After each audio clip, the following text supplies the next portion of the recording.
Homer, the Iliad Book 9, the embassy to Achilles. So the Trojans held their watch that night, but not the Achaeans. God sent panic seized them, comrade of blood-curdling rout. All their best were struck by grief too much to bear. As crosswinds chop the sea where the fish swarm, the north wind and the west wind blasting out of Thrace in sudden lightning attack, wave on blacker wave, cresting, heaving a tangled mass of seaweed out along the surf.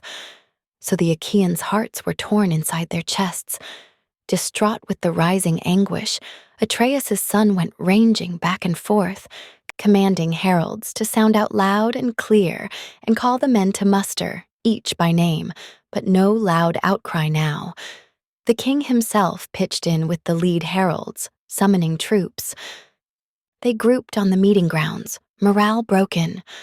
Lord Marshal Agamemnon rose up in their midst, streaming tears like a dark spring running down some. Desolate rock face, its shaded currents flowing. So with a deep groan, the king addressed his armies. "Friends, lords of the Argives, all my captains, Cronus' son has entangled me in madness, blinding ruin. Zeus is a harsh, cruel god. He vowed to me long ago. He bowed his head that I should never embark for home till I had brought the walls of Ilium crashing down. But now I see he only plotted brutal treachery. Now he commands me back to Argos in disgrace, whole regiments of my men destroyed in battle, so it must please his overweening heart. Who knows? Father Zeus has lopped the crowns of 1,000 cities, true, and Zeus will lop still more. His power is too great. So come, follow my orders. Obey me, all you Argives. Cut and run. Sail home to the fatherland we love. We'll never take the broad streets of Troy." Silence held them all, struck dumb by his orders. A long while they said nothing. Spirits dashed. Finally, Diomedes, lord of the war cry, broke forth. "Atrides, I will be first to oppose you in your folly, here in assembly, king, where it's the custom. Spare me your anger, my courage. Mine was the first you mocked among the Argives, branding me a coward, a poor soldier. Yes, well, they know all about that, the Argives, young and old. But you, the son of Cronus with Cronus twisting ways, gave you gifts by halves. With that royal scepter, the father gave you honor beyond all other men alive. But he never gave you courage, the greatest power of all. Desperate man. So certain. Are you? The sons of Achaea are cowards, poor soldiers. Just because you say so? Desert. If your spirit drives you to sail home, then sail away, my king. The sea lanes are clear. There are your ships of war, crowded down the surf, those that followed you from Mycenae, your own proud armada. But the rest of the long-haired Achaeans will hold out, right here, until we've plundered Troy. And they, if they go running home to the land they love, then the two of us, I and Sthenelus here, will fight our way to the fixed doom of Troy.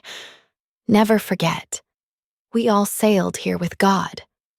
And all the Achaeans shouted their assent, stirred by the stallion-breaking Diomedes' challenge. But Nestor, the old driver, rose and spoke at once.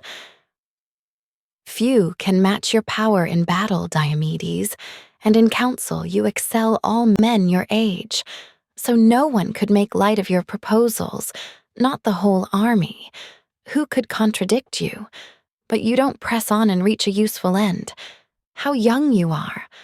Why, you could be my son, my youngest born at that, though you urge, our kings with cool, clear sense. What you've said is right. But it's my turn now, Diomedes. I think I can claim to have some years on you. So I must speak up and drive the matter home. And no one will heap contempt on what I say, not even mighty Agamemnon. Lost to the clan, lost to the hearth, lost to the old ways, that one who lusts for all the horrors of war with his own people. But now, I say, let us give way to the dark night, set out the evening meal, sentries take up posts, squads fronting the trench we dug outside the rampart. That's the command I give the younger fighters. Then, Atreides, lead the way. You are the greatest king. Spread out a feast for all your senior chiefs. That is your duty, a service that becomes you. Your shelters overflow with the wine Achaean ships bring in from Thrace, daily, down the sea's broad back. Grand hospitality is yours. You rule so many men. Come, gather us all, and we will heed that man who gives the best advice. That's what they need. I tell you, all the Achaeans' good sound advice. Now our enemies, camping hard against the ships, kindle their watchfires round us by the thousands. What soldier could warm to that? Tonight's the night that rips our ranks to shreds or pulls us through. The troops hung on his words and took his orders. Out they rushed, the sentries in armor, forming under the son of Nestor, Captain Thrasymedes, under Ascalaphus, Ialmenus, sons of Ares, under Meriones, Apharius and Deipyrus, under the son of Creon, trusty Lycomedes. 7 chiefs of the guard, 100 under each, fighters marching, grasping long spears in their hands, took up new positions between the trench and rampart. There they lit their fires. Each man made his meal. Meanwhile, Marshal Agamemnon led his commanders, a file of senior chiefs, toward his own lodge and set before them a feast to please their hearts. They reached out for the good things that lay at hand, but when they had put aside desire for food and drink, the old man began to weave his counsel among them. Nestor was first to speak. From the early days, his plans and tactics always seemed the best. With goodwill to the chiefs, he rose and spoke. Great Marshal Atreides, Lord of men Agamemnon, with you I will end, my king. With you I will begin, since you hold sway over many warriors, vast armies, and Zeus has placed in your hands the royal scepter and time-honored laws. So you will advise them well. So you, above all, must speak your mind, and listen, and carry out the next man's counsel too, whenever his spirit leads him on to speak for the public good. Credit will go to you for whatever he proposes. Now I will tell you what seems best to me. No one will offer a better plan than this. The plan I still retain, and I've been forming, well, for a good long while now. From the very day that you, my illustrious king, infuriated Achilles. You went and took from his tents the girl Briseis, and not with any applause from us. Far from it. I, for one, I urged you against it, strenuously. But you gave way to your overbearing anger, disgraced a great man the gods themselves esteem. You seized his gift of honor and keep her still. But even so, late as it is, let us contrive to set all this to rights, to bring him round with gifts of friendship and warm, winning words. And Agamemnon, the lord of men, consented quickly. That's no lie, old man. A full account you give of all my acts of madness. Mad, blind I was. Not even I would deny it. Why, look, that man is worth an entire army. The fighter Zeus holds dear with all his heart. How he exalts him now and mauls Achaea's forces. But since I was blinded, lost in my own inhuman rage, now, at last, I am bent on setting things to rights. I'll give a priceless ransom paid for friendship. Here, before you all, I'll name in full the splendid gifts I offer.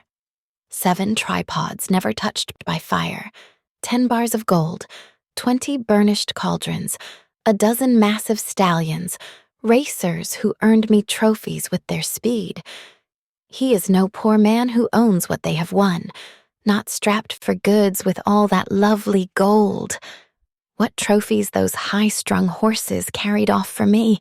7 women I'll give him, flawless, skilled in crafts, women of Lesbos, the ones I chose. My privilege. That day he captured the Lesbos citadel himself. They outclassed the tribes of women in their beauty. These I will give, and along with them will go the one I took away at first, Briseis' daughter, and I will swear a solemn, binding oath in the bargain. I never mounted her bed, never once made love with her. The natural thing for mankind, men and women joined. Now all these gifts will be handed him at once. But if, later, the gods allow us to plunder the great city of Priam, let him enter in when we share the spoils, load the holds of his ship with gold and bronze, as much as his heart desires, and choose for his pleasure 20 Trojan women second, only to argive Helen in their glory. And then, if we can journey home to Achaean Argos, pride of the breasting earth, he'll be my son by marriage. I will even honor him on a par with my Orestes, full grown by now, reared in the lap of luxury. 3 daughters are mine in my well-built halls, Chrysothemis and Laodice and Iphianassa, and he may lead away whichever one he likes, with no bride price asked, home to Peleus's house. And I will add a dowry, yes, a magnificent treasure the likes of which no man has ever offered with his daughter. 7 citadels I will give him, filled with people, Cardamyle, Enope, and the grassy slopes of Hyre. Phery the sacrosanct, Anthea deep in meadows, rolling Epea and Pedasus green with vineyards. All face the sea at the far edge of sandy Pylos, and the men who live within them, rich in sheep flocks, rich in shambling cattle, will honor him like a god with hordes of gifts, and beneath his scepter's sway live out his laws in sleek and shining peace. All this I would extend to him, if he will end his anger. Let him submit to me. Only the god of death is so relentless. Death submits to no one, so mortals hate him most of all the gods. Let him bow down to me. I am the greater king. I am the elder-born. I claim the greater man. Nestor, the noble charioteer, embraced his offer. Generous marshal Atrides, lord of men Agamemnon, no one could underrate these gifts of yours, not now. The treasure trove you offer Prince Achilles. Come, we'll send a detail of picked men. They'll go to Achilles' tent with all good speed. Quick, whomever my eye will light on in review, the mission's theirs, and old Phoenix first. Zeus loves the man, so let him lead the way. Then giant Ajax and tactful royal Odysseus. Heralds, Odius and Eurybates, you escort them, water for their hands. A reverent silence now, a prayer to Zeus. Perhaps he'll show us mercy. The brisk commands he issued pleased them all. Heralds brought the water at once and rinsed their hands, and the young men brimmed the mixing bowls with wine, and tipping first drops for the god in every cup they poured full rounds for all. Libations finished, each envoy having drunk to his heart's content. The party moved out from Atrides' shelters. Nestor, the old driver, gave them marching orders. A sharp glance at each, Odysseus most of all. Try hard now! Bring him round, invincible Achilles! So Ajax and Odysseus made their way at once where the battle lines of breakers crash and drag, praying hard to the god who moves and shakes the earth that they might bring the proud heart of Achilles round with speed and ease. Reaching the Myrmidon shelters and their ships, they found him there, delighting his heart now. Plucking strong and clear on the fine lyre, beautifully carved, its silver bridge set firm, He won from the spoils when he razed Aeachin's city. Achilles was lifting his spirits with it now, singing the famous deeds of fighting heroes. Across from him, Patroclus sat alone, in silence, waiting for Aeacus' son to finish with his song. And on they came, with good Odysseus in the lead, and the envoys stood before him. Achilles, startled, sprang to his feet, the lyre still in his hands, leaving the seat where he had sat in peace. And seeing the men, Patroclus rose up too as the famous runner called and waved them on. "Welcome. Look, dear friends have come our way. I must be sorely needed now, my dearest friends in all the Achaean armies, even in my anger." So Prince Achilles hailed and led them in, sat them down on settles with purple carpets, and quickly told Patroclus standing by, "Come, a bigger wine bowl, son of Menoetius. Set it here. Mix stronger wine, a cup for the hands of each guest. Here beneath my roof are the men I love the most." He paused. Patroclus obeyed his great friend, who put down a heavy chopping block in the firelight, and across it laid a sheep's chine, a fat goat's, and the long back cut of a full-grown pig, marbled with lard. Automedon held the meats while lordly Achilles carved them into quarters, cut them well into pieces, pierced them with spits, and Patroclus raked the hearth, a man like a god making the fire blaze. Once it had burned down, and the flames died away, he scattered the coals and stretching the spitted meats across the embers, raised them onto supports and sprinkled clean, pure salt. As soon as the roasts were done and spread on platters, Patroclus brought the bread, set it out on the board in ample wicker baskets. Achilles served the meat. Then, face to face with his noble guest Odysseus, he took his seat along the farther wall. He told his friend to sacrifice to the gods, and Patroclus threw the first cuts in the fire. They reached out for the good things that lay at hand, and when they had put aside desire for food and drink, Ajax nodded to Phoenix. Odysseus caught the signal, filled his cup, and lifted it toward Achilles, opening with this toast. "Your health, Achilles. We have no lack of a handsome feast, I see that, either in Agamemnon's tents, the son of Atreus, or here and now, in yours. We can all banquet here to our heart's content. But it's not the flowing feast that is on our minds, now. No, a stark disaster. Too much to bear. Achilles bred by the gods, that is what we are staring in the face, and we are afraid. All hangs in the balance now, whether we save our benched ships or they're destroyed. Unless, of course, you put your fighting power in harness. They have pitched camp right at our ships and rampart, those brazen Trojans. They and their far-famed allies, thousands of fires blaze throughout their armies. Nothing can stop them now. That's their boast. They'll hurl themselves against our blackened hulls. And the son of Cronus sends them signs on the right, Zeus's firebolts flashing, and headlong Hector, delirious with his strength, rages uncontrollably, trusting to Zeus. No fear of man or God, nothing. A powerful, rabid frenzy has him in its grip. Hector prays for the sacred dawn to break at once. He threatens to lop the high horns of our stems and gut our ships with fire, and all our comrades pinned against the hulls, panicked by thick smoke, he'll rout and kill in blood. A nightmare.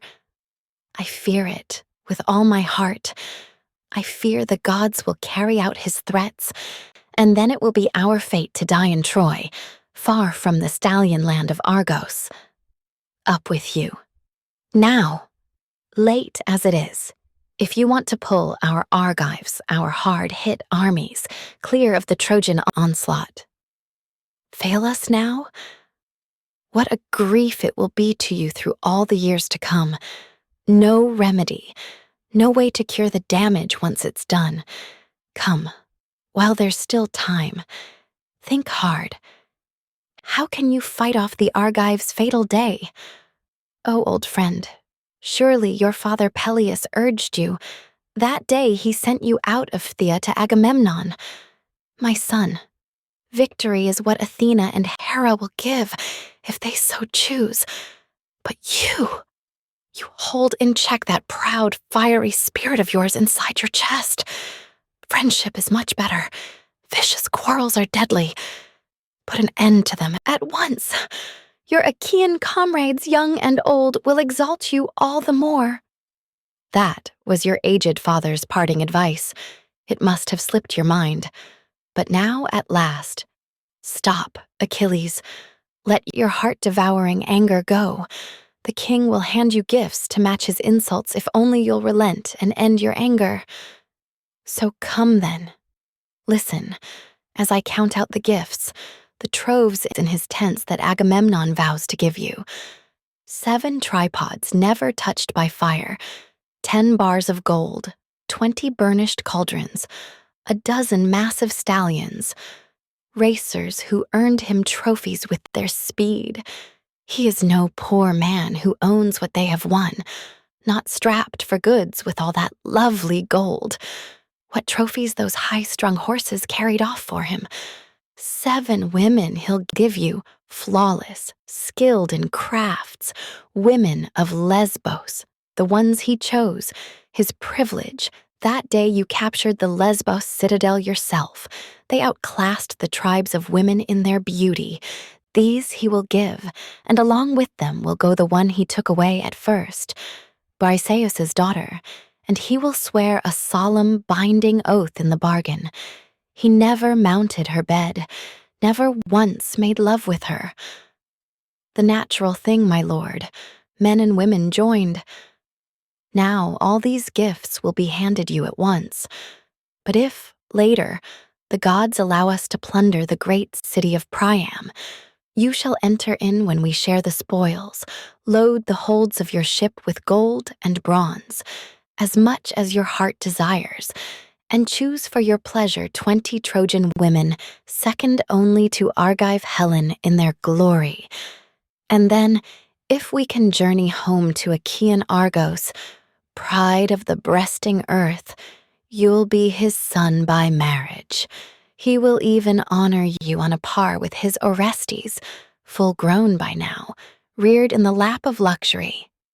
3 daughters are his in his well-built halls, Chrysothemis and Laodice and Iphianassa. And you may lead away whichever one you like, with no bride price asked, home to Peleus's house. And he will add a dowry, yes, a magnificent treasure the likes of which no man has ever offered with his daughter. 7 citadels he will give you, filled with people, Cardamyle, Anope, and the grassy slopes of Hyre, Phyre the sacrosanct, Anthea deep in meadows, rolling Epia and Pedasus green with vineyards. All face the sea at the far edge of sandy Pylos, and the men who live within them, rich in sheep flocks, rich in shambling cattle, will honor you like a god with hordes of gifts, and beneath your scepter's sway, live out your laws in sleek and shining peace. All this he would extend to you if you will end your anger. But if you hate the son of Atreus all the more, him and his troves of gifts, at least take pity on all our united forces mauled in battle here. They will honor you like a god. Think of the glory you will gather in their eyes.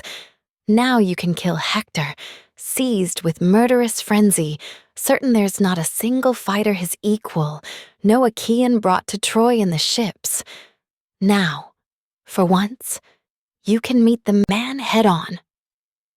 The famous runner Achilles rose to his challenge.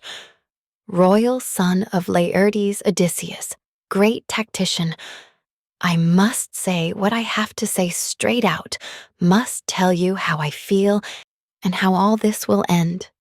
So you won't crowd around me, one after another, coaxing like a murmuring clutch of doves. I hate that man like the very gates of death, who says one thing but hides another in his heart. I will say it outright. That seems best to me. Will Agamemnon win me over? Not for all the world, nor will all the rest of Achaea's armies. No, what lasting thanks is in the long run for warring with our enemies? On and on. No end. One and the same lot for the man who hangs back and the man who battles hard. The same honor waits for the coward and the brave. They both go down to death, the fighter who shirks, the one who works to exhaustion. And what's laid up for me? What pittance? Nothing. And after suffering hardships, year in, year out, staking my life on the mortal risks of war, like a mother bird hurrying morsels back to her unfledged young, whatever she can catch. But it's all starvation wages for herself. So for me, many a sleepless night I've bivouacked in harness, day after bloody day I've hacked my passage through, fighting other soldiers to win their wives as prizes. 12 cities of men I've stormed and sacked from shipboard, 11 I claim by land, on the fertile earth of Troy. And from all I dragged off piles of splendid plunder, hauled it away, and always gave the lot to Agamemnon, that son of Atreus, always skulking behind the lines, safe in his fast ships. And he would take it all. He'd parcel out some scraps, but keep the lion's share. Some he'd hand to the lords and kings, prizes of honor. And they hold them still. From me alone, Achilles of all Achaeans, he seizes, he keeps the bride I love. Well, let him bed her now. Enjoy her to the hilt. Why must we battle Trojans, men of Argos? Why did he muster an army, lead us here, that son of Atreus? Why in the world, if not for Helen with her loose and lustrous hair?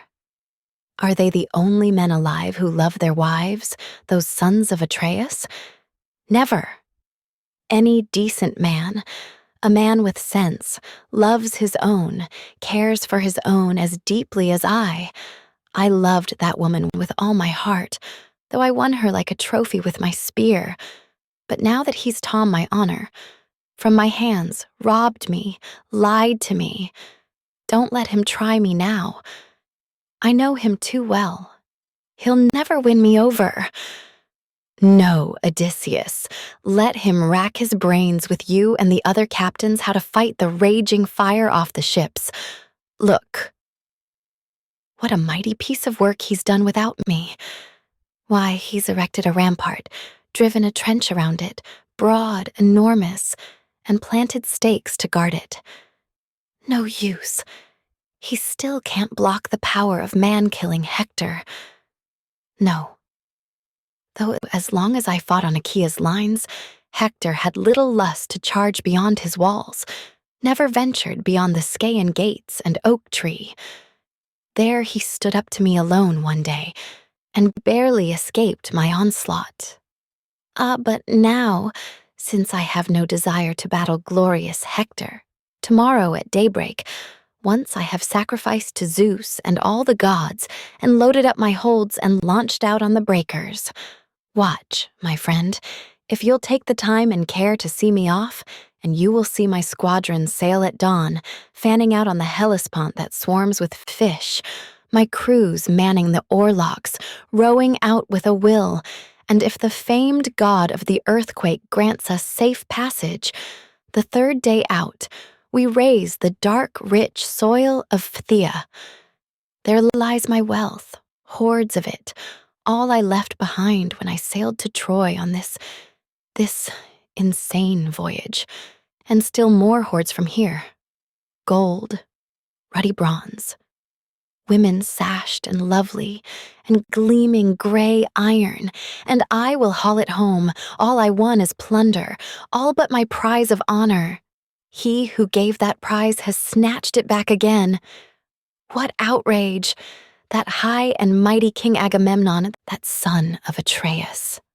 Go back and tell him all I say out in the open too, so other Achaeans can wheel on him in anger if he still hopes, who knows, to deceive some other comrade.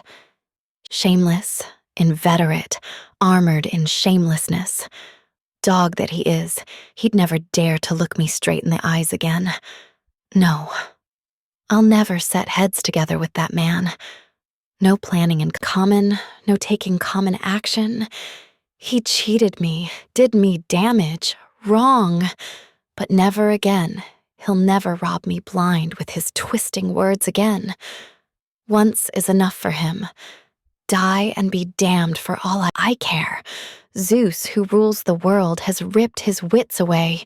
His gifts. I loathe his gifts. I wouldn't give you a splinter for that man. Not if he gave me 10 times as much, 20 times over. All he possesses now, and all that could pour in from the world's end. Not all the wealth that's freighted into Orchomenos, even into Thebes, Egyptian Thebes, where the houses overflow with the greatest troves of treasure, Thebes with the 100 gates, and through each gate battalions, 200 fighters surge to war with teams and chariots. No, not if his gifts outnumbered all the grains of sand and dust in the earth. No, not even then could Agamemnon bring my fighting spirit round until he pays me back, pays full measure for all his heartbreaking outrage. His daughter. I will marry no daughter of Agamemnon. Not if she rivaled Aphrodite in all her golden glory, not if she matched the crafts of clear-eyed Athena. Not even then would I make her my wife. No, let her father pitch on some other Argive, one who can please him, a greater king than I. If the gods pull me through and I reach home alive, Peleus needs no help to fetch a bride for me himself. Plenty of Argive women wait in Hellas and in Phthia, daughters of lords who rule their citadels in power. Whomever I want, I'll make my cherished wife at home. Time and again, my fiery spirit drove me to win a wife, a fine partner to please my heart, to enjoy with her the treasures my old father Peleus piled high. I say no wealth is worth my life. Not all they claim was stored in the depths of Troy, that city built on riches, in the old days of peace before the sons of Achaea came. Not all the gold held fast in the archer's rocky vaults, in Phoebus Apollo's house on Pytho's sheer cliffs. Cattle and fat sheep can all be had for the raiding, tripods all for the trading, and tawny-headed stallions. But a man's life breath cannot come back again. No raiders in force, no trading brings it back once it slips through a man's clenched teeth. Mother tells me, the immortal goddess Thetis with her glistening feet, that 2 fates bear me on to the day of death. If I hold out here and I lay siege to Troy, my journey home is gone, but my glory never dies. If I voyage back to the fatherland I love, my pride, my glory dies. True, but the life that's left me will be long. The stroke of death will not come on me quickly. One thing more. To the rest, I'd pass on this advice. Sail home now. You will never set your eyes on the day of doom that topples looming Troy. Thundering Zeus has spread his hands above her. Her armies have taken heart. So you go back to the great men of Achaea. You report my message. Since this is the privilege of senior chiefs, let them work out a better plan of action. Use their imaginations now to save the ships and Achaea's armies pressed to their hollow hulls. This maneuver will never work for them. This scheme they hatched for the moment as I raged on and on.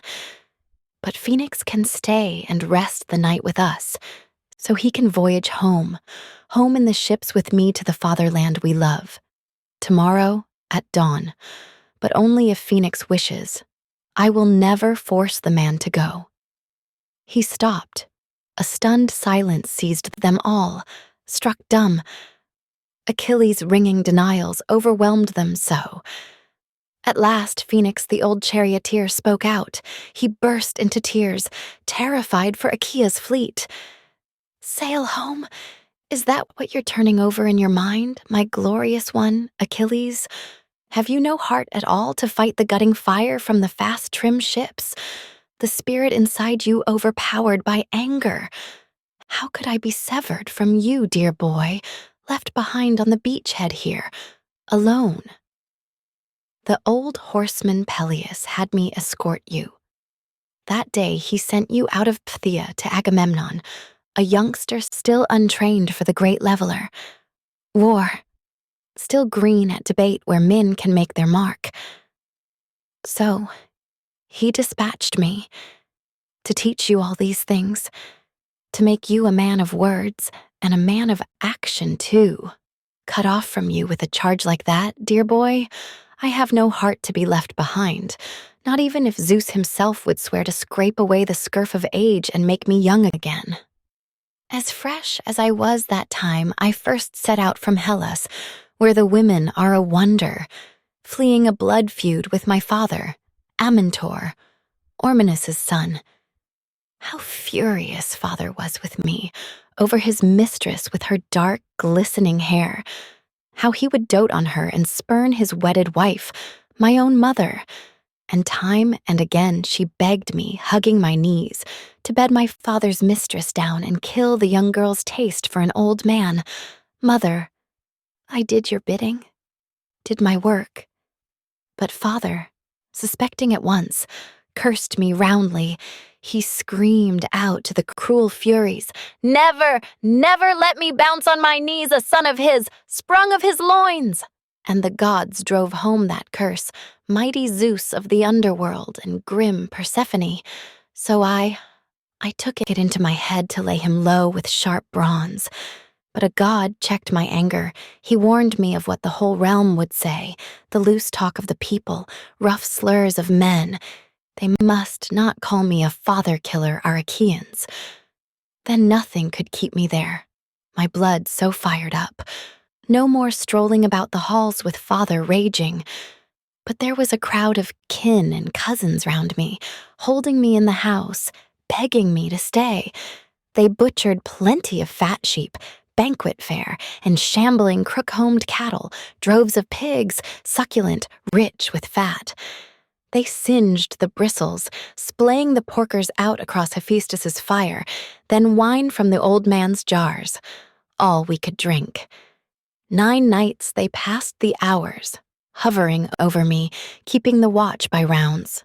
The fires never died, one ablaze in the colonnade of the walled court, one in the porch outside my bedroom doors.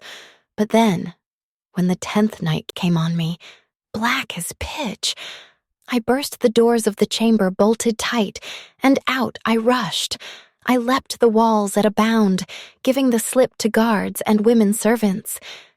And away I fled through the whole expanse of Hellas, and gaining the good dark soil of Phthia, mother of flocks, I reached the king.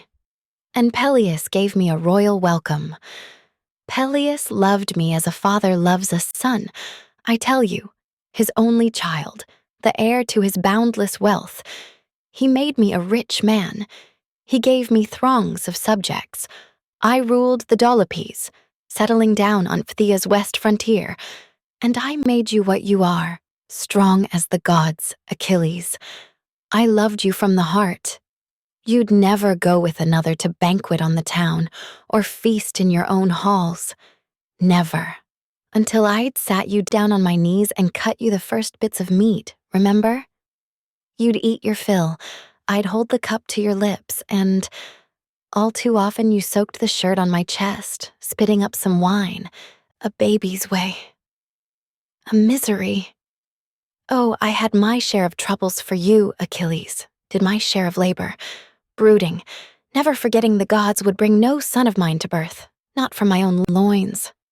So you, Achilles, great godlike Achilles, I made you my son. I tried, so someday you might fight disaster off my back.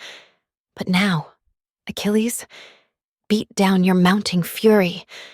It's wrong to have such an iron, ruthless heart. Even the gods themselves can bend and change, and theirs is the greater power, honor, strength. Even the gods, I say, with incense, soothing vows, with full cups poured and the deep smoky savor men can bring them round, begging for pardon when one oversteps the mark, does something wrong. We do have prayers, you know, prayers for forgiveness, daughters of mighty Zeus, and they limp and halt. They're all wrinkled, drawn. They squint to the side, can't look you in the eyes, and always bent on duty, trudging after ruin, maddening, blinding ruin. But ruin is strong and swift. She outstrips them all by far, stealing a march, leaping over the whole wide earth to bring mankind to grief. And the prayers trail after, trying to heal the wounds. And then, if a man reveres these daughters of Zeus as they draw near him, they will help him greatly and listen to his appeals. But if one denies them, turns them away, stiff-necked and harsh, off they go to the son of Cronus, Zeus, and pray that ruin will strike the man down, crazed and blinded until he's paid the price. Relent, Achilles. You too. See that honor attend these good daughters of Zeus, honor that sways the minds of others, even heroes. If Agamemnon were not holding out such gifts, with talk of more to come, that son of Atreus, if the warlord kept on blustering in his anger, why, I'd be the last to tell you, cast your rage to the winds, defend your friends, despite their desperate straits. But now look, he gives you a trove of treasures right away, and vows there are more to follow. He sends the bravest captains to implore you, leaders picked from the whole Achaean army, comrades in arms that you love most yourself. Don't dismiss their appeal, their expedition here, though no one could blame your anger, not before. So it was in the old days too. So we've heard in the famous deeds of fighting men, of heroes, when seething anger would overcome the great ones. Still you could bring them round with gifts and winning words. There's an old tale I remember, an ancient exploit, nothing recent. But this is how it went. We are all friends here. Let me tell it now. The Curetes were fighting the combat-hard Aetolians, armies ringing Calydon, slaughtering each other, Aetolians defending their city's handsome walls, and Curetes primed to lay them waste in battle. It all began when Artemis, throned in gold, loosed a disaster on them, incensed that Oeneus offered her no first fruits, his orchard's crowning glory. The rest of the gods had feasted full on oxen. True.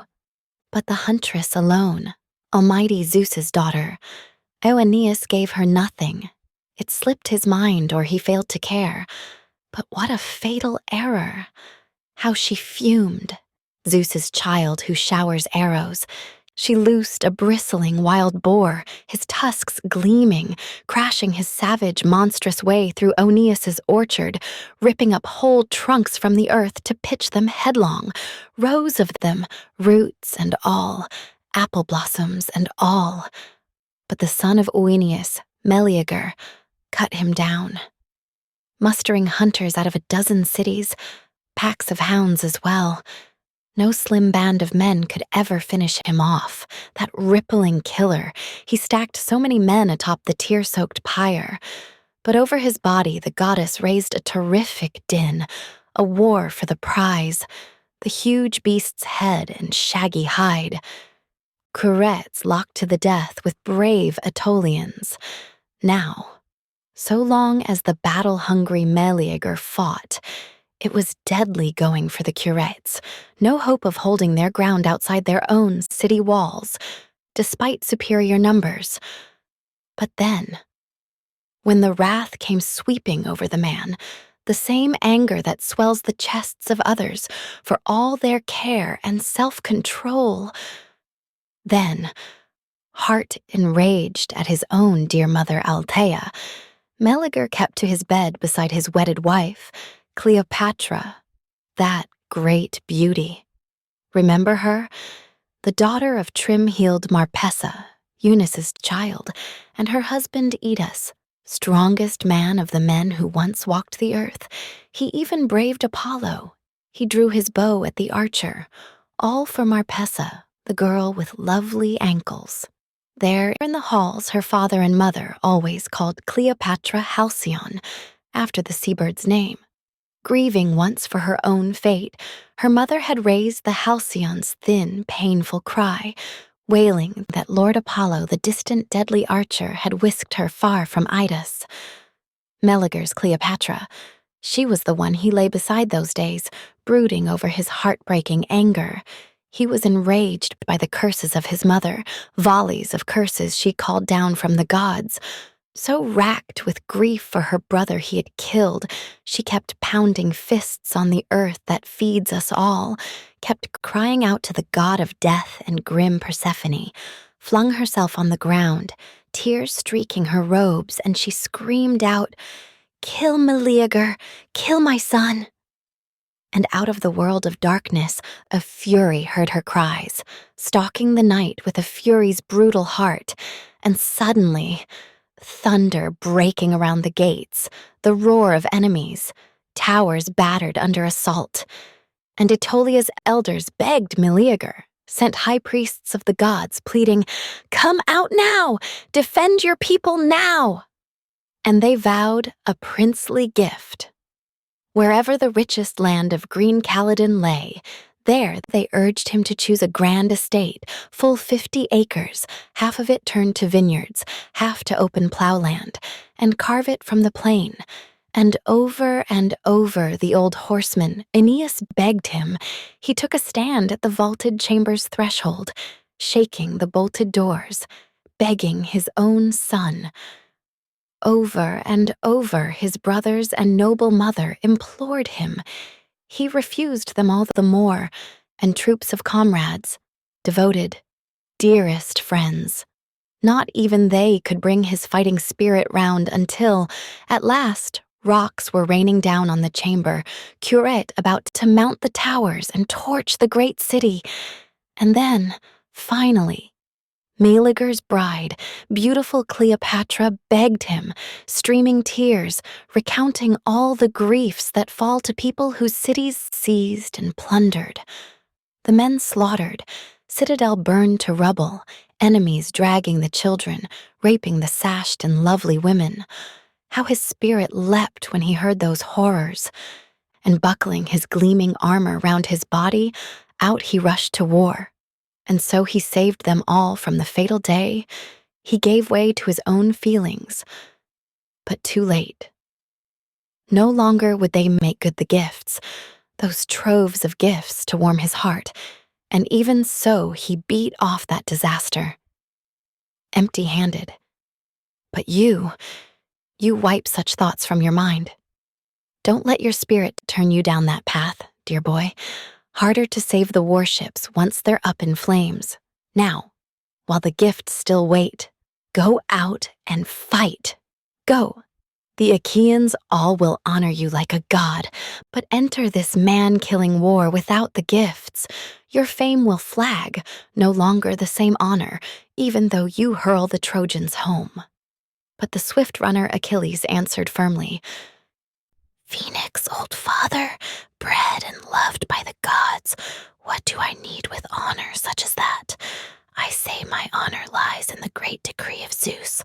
That gift will hold me here by the beaked ships as long as the life breath remains inside my chest, and my springing knees will lift me. Another thing, take it to heart, I urge you. Stop confusing my fixed resolve with this weeping and wailing just to serve his pleasure, Atreus's mighty son. It degrades you to curry favor with that man, and I will hate you for it, I who love you. It does you proud to stand by me, my friend, to attack the man who attacks me. Be king on a par with me, take half my honors. These men will carry their message back, but you stay here and spend the night in a soft bed. Then, tomorrow at first light, we will decide whether we sail home or hold out here." With that, He gave Patroclus a sharp glance, a quiet nod to pile the bedding deep for Phoenix now, a sign to the rest to think of leaving quickly. Giant Ajax rose to his feet, the son of Telamon, tall as a god, turned and broke his silence. Ready, Odysseus, royal son of Laertes, great tactician. Come, home we go now. There's no achieving our mission here, I see, not with this approach. Best to return at once, give the Achaeans a full report, defeating as it is. They must be sitting there, waiting for us now. Achilles? He's made his own proud spirit so wild in his chest, so savage, not a thought for his comrades' love. We honored him past all others by the ships. Hard, ruthless man. Why, any man will accept the blood price paid for a brother murdered, a child done to death, and the murderer lives on in his own country. The man has paid enough, and the injured kinsman curbs his pride, his smoldering, vengeful spirit, once he takes the price. You. The gods have planted a cruel, relentless fury in your chest, all for a girl, just one, and here we offer you 7 outstanding beauties that, and a treasure trove besides. Achilles, put some human kindness in your heart. Show respect for your own house. Here we are, under your roof, sent from the whole Achaean force. Past all other men, all other Achaean comrades, we long to be your closest, dearest friends. And the swift runner Achilles answered warmly, Ajax, royal son of Telamon, captain of armies, all well said, after my own heart, or mostly so. But my heart still heaves with rage whenever I call to mind that arrogance of his, how he mortified me right in front of the Argives. That son of Atreus treating me like some vagabond, like some outcast stripped of all my rights. You go back to him and declare my message. I will not think of arming for bloody war again, not till the son of wise King Priam, dazzling Hector, batters all the way to the Myrmidon ships and shelters, slaughtering Argives, gutting the hulls with fire. But round my own black ship and camp, this Hector blazing for battle will be stopped, I trust, stopped dead in his tracks. So he finished.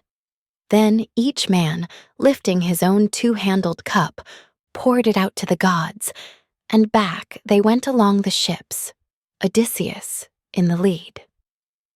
Patroclus told his friends and serving women to pile a deep, warm bed for Phoenix, quickly.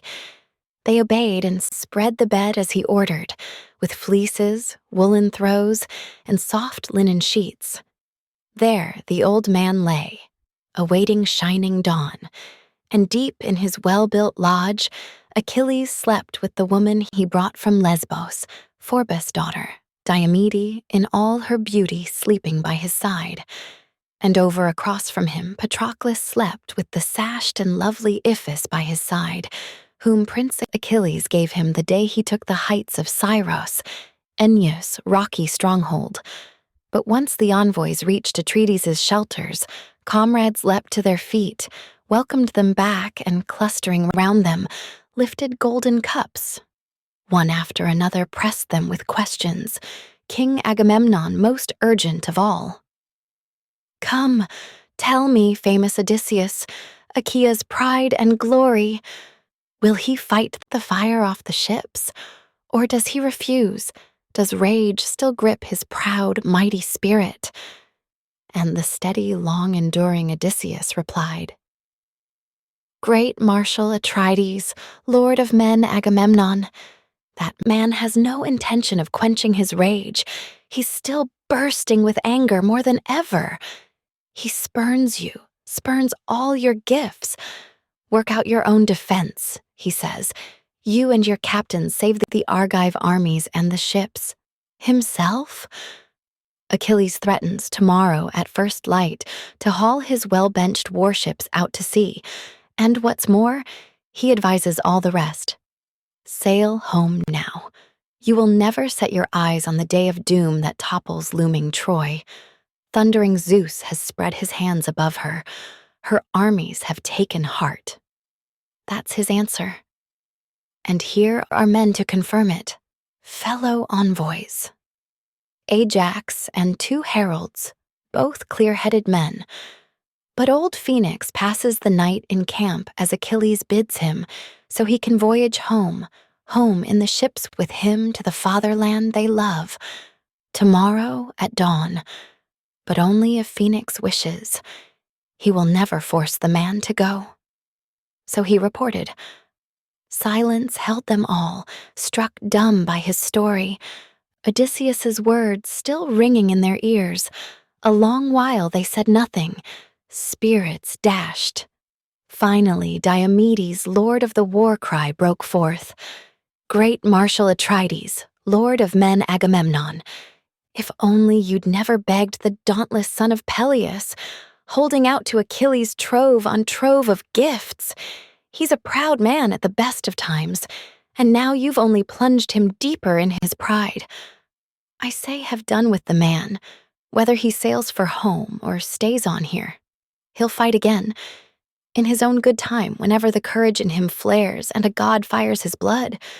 So come, follow my orders, and all of us unite. Go to sleep now, full to your heart's content with food and wine, a soldier's strength and nerve. Then, when the dawn's red fingers shine in all their glory, quickly deploy your chariots and battalions, Agamemnon. Out in front of the ships, you spur them on, and you yourself, you fight in the front ranks. And Achaea's kings all shouted their assent, stirred by the stallion-breaking Diomedes' challenge. Pouring cups to the gods, each warlord sought his shelter. There they spent the night and took the gift of sleep.